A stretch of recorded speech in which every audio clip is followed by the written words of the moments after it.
In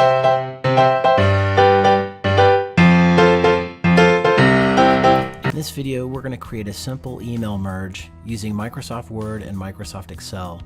Microsoft Excel will hold our data, so the names of the people that we're going to email along with their information, their email address, and any other specific messaging you might want to send in an email that's tailored and customized to a single person.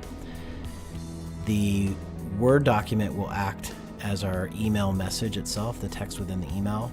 And in this case, I've just saved them both to the desktop to be easily accessible here. So we'll start by creating the data. So we want to create our fields, and we're going to just use two fields in this case, a person's first name and their email address.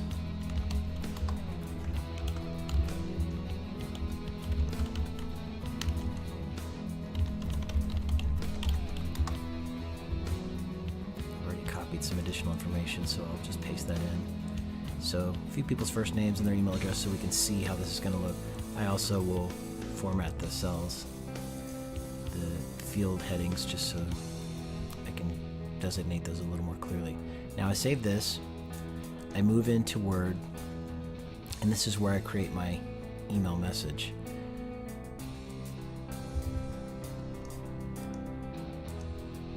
So I'm going to paste my text from my message. I create that, I save it. But in this case, there's going to be multiple people, so I'm going to remove the first name in my message. I also want to say thank you, and then the person's first name in the end of the message.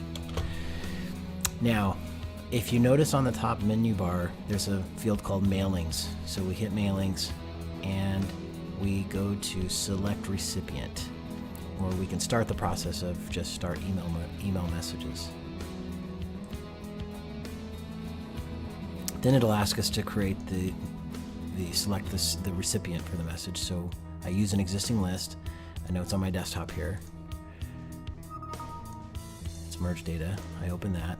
It's the first sheet in the Excel spreadsheet. As you can see here, there's just one sheet, but if you had multiple sheets, it would access that here.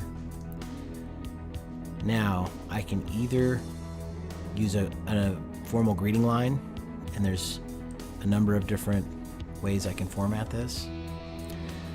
In this case, I just like to drop in a single merge field. It's pretty simple to do it this way, so I just put in first. I then put it again here, just before the period, insert first name again, and that's it. Now the next thing is I want to review the data, so I just hit preview results. You can see Jim comes across here as the first name. Then if I forward through, you can see Bob is the next, and Jenny is the next. You can skip forward to the very beginning or the end of all of your records to see. And the final step is, well, we save it first, and the final step is to actually run the merge. So when you hit send email messages, this is what's now going to connect it to Microsoft Outlook. So it's making sure we have the right field for the email address. We type a subject line, and then you can select either all of the records in your database in your Excel spreadsheet, the current record, or a range of records. In this case, we'll just send all. And that's it. You hit send, and it'll send out through your Microsoft Outlook application. I hope this was helpful, and happy email merging. Thank you.